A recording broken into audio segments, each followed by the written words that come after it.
je m'appelle Jérôme Philippou, je suis né en 1971, j'ai 46 ans a priori. Je viens de Franche-Comté à la base, toute ma famille est encore là-bas. Et je suis devenu douanier en 1991 et en 1996 j'ai débarqué en Haute-Savoie pour suivre ma dulcinée qui elle était originaire d'ici. Et on s'est marié en 97 et depuis je fais ma vie en Haute-Savoie puisque lorsque vous vous mariez avec une fille d'ici, vous êtes obligé d'habiter ici. C'est une douce obligation au regard du pays dans lequel nous habitons évidemment. J'ai toujours gribouillé, il paraît que je faisais de très belles baleines quand j'étais petit, je sais pas pourquoi des baleines. Et donc ça m'a toujours suivi. Tout petit je faisais des grands dessins sur des grandes feuilles. Et puis dans les années 70, c'est des gens de ma famille qui m'ont offert mes premières BD. Je me rappelle de ma toute première BD, c'était Les Rivaux de Painful Gulch, c'était le dixième album de Lucky Luke. Et je suis tombé amoureux de Lucky Luke et j'ai commencé à recopier des Lucky Luke, des Dalton, des Jesse James et tous les héros qu'il y avait dans ces BD là. Et j'ai commencé à apprendre à dessiner comme ça en recopiant les héros de mon enfance. J'ai acheté beaucoup de bandes dessinées, d'ailleurs ça se voit un petit peu ici, et j'ai continué comme ça, et puis au bout de quelques années, quand j'étais en 5e, 4e, j'ai commencé à m'affranchir des personnages que je recopiais pour créer les miens. Et puis c'est comme ça qu'on affine son trait, qu'on commence à bosser de cette manière. Après on fait des rencontres. Moi je sais que la rencontre qui a été la plus déterminante et la plus motivante en ce qui me concerne, c'était celle de Félix Menet. Félix Menet, c'est le dessinateur très connu de la Haute-Savoie, qui fait Fanfouet des Pnottes ici, mais qui est un dessinateur qui est internationalement reconnu aujourd'hui, qui a fait une série qui s'appelle Les Éternels, une autre qui s'appelle Sauvage, chez Casterman, pas rien. Et ce monsieur, dans les années 90, j'ai pu le rencontrer et il m'a toujours suivi, il m'a toujours boosté, il m'a toujours donné plein de conseils. Et puis c'est comme ça que j'en suis venu à faire de ce hobby mon métier principal. Mon père, lui, il était dessinateur à ses heures perdues, il avait fait beaucoup de peinture. Il regardait ça d'un œil très bienveillant, mais il fallait bosser. Il fallait d'abord attraper quelques sous avec un vrai métier, et puis il me disait tu feras ça à côté. Sans quoi il avait tout à fait raison. Et ma mère, ma mère c'est ma maman, et ma maman elle aime tout ce que je fais. Même si elle voit pas tout, mais elle aime tout ce que je fais, il n'y a pas de souci. Après, vu que je voulais pas rentrer aux Beaux-Arts, ils m'ont inscrit dans un BTS de commerce international, parce que j'étais bon en langue, en anglais, espagnol, et j'y passais 3 mois là-dedans.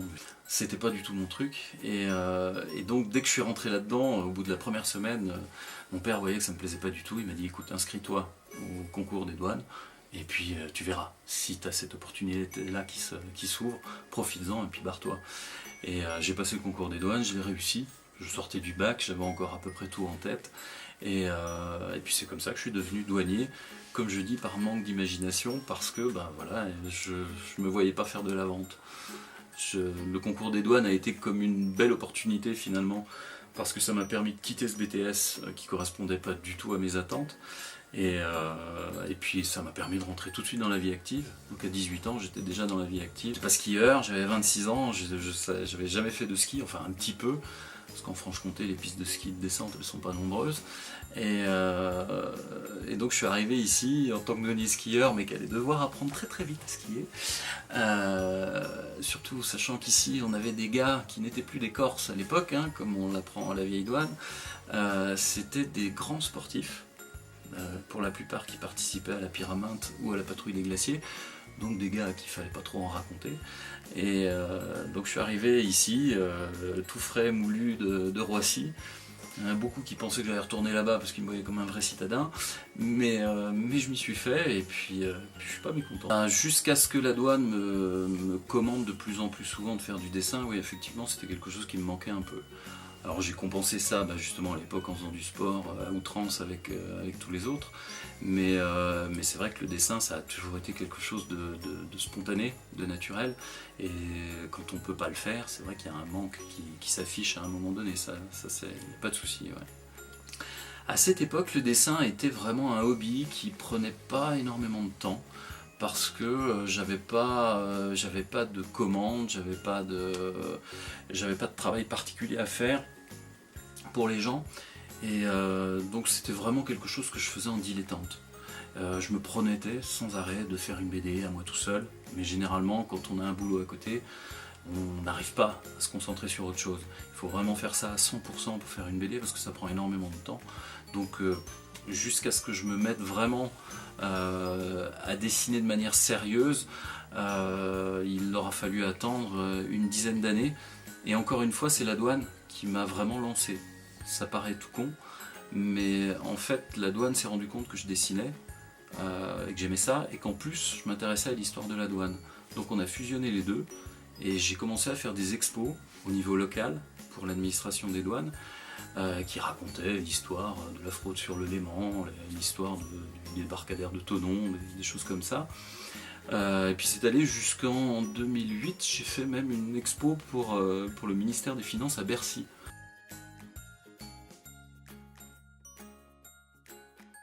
Alors la douane ferme, et entre-temps, avant 2009, j'avais fait la connaissance de Nicolas Rubin, qui était à l'époque directeur des pistes pour la SEM, avant d'être maire donc.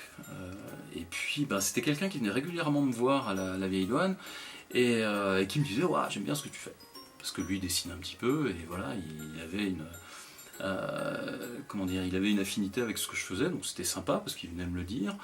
Et avant 2009, c'est lui qui m'a demandé de travailler pour Châtel et de faire ce bulletin municipal qui a pris le nom de la Capite pendant quelques années.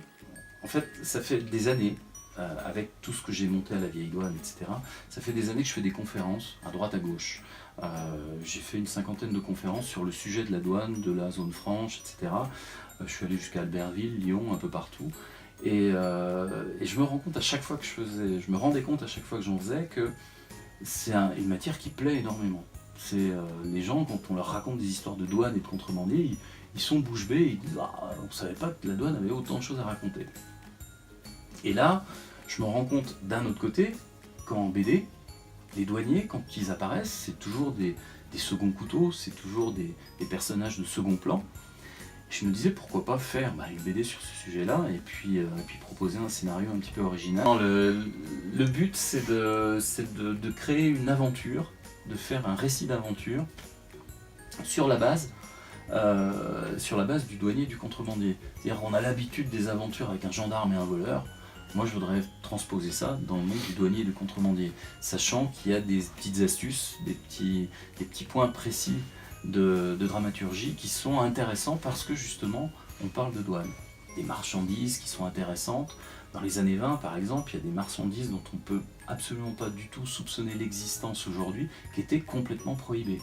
Alors je ne vais pas vous le dire parce que c'est le sujet de mon bouquin, mais voilà, on peut raconter des histoires avec ce sujet-là. C'est vrai que quand je suis allé à Saint-Malo, au festival de la BD à Saint-Malo, j'ai découvert qu'il y avait des gens qui me connaissaient là-bas. Moi, ça m'épate. Et c'est grâce à cette série-là. Mais c'est vrai que cette série de Castor et Fauvette, j'aimerais bien qu'elle se diffuse un petit peu plus largement pour qu'ils soient un petit peu plus connus. Histoire de faire un petit peu, de grappiller du terrain à fanfouet sur les histoires qui se passent en montagne. Là, pour les BD sur l'écologie, pour les pieds sur terre, c'est moi qui fais tout, donc du scénario à la couleur. Pour les aventures de Betsy, je travaille sur la base du scénario d'Olivier Marin.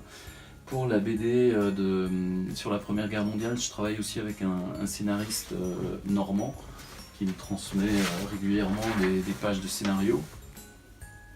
Donc ça, c'est un storyboard. Le chat, en fait, il est né du besoin de faire renaître une mascotte qui existait dans les années 80 à Châtel, qui avait été dessinée par un artiste grenoblois qui s'appelait Michel Lecomte. C'était un chat, il était un peu bizarre, mais c'était, voilà, il y avait déjà une ébauche de chat qui était la mascotte de Châtel à cette époque-là, à l'époque où Bruno Gillet était directeur de l'office de tourisme. Et puis il a été oublié pendant quelques années, et quand Nicolas est revenu, il y a eu l'envie de voir renaître ce chat. Et c'est la boîte de com de l'époque qui s'occupait de ça, qui a proposé un concours. C'est-à-dire on proposait plusieurs chats et puis les internautes devaient élire leur chat préféré. Et la boîte de com en a fait 5. Donc 5 différents, mais toujours à peu près dans le même style, BD actuel. Alors je ne sais pas comment décrire la BD actuelle, mais c'est un trait moins Walt Disney que moi, ce que j'ai fait moi. Donc il y avait ces 5 chats-là, plus le mien, et puis c'est le mien qui a gagné. Le chat, parce que Châtel, mais voilà, c'est... Je m'éclate à faire ce que je fais. C'est un pied vraiment royal de faire ça pour son métier principal.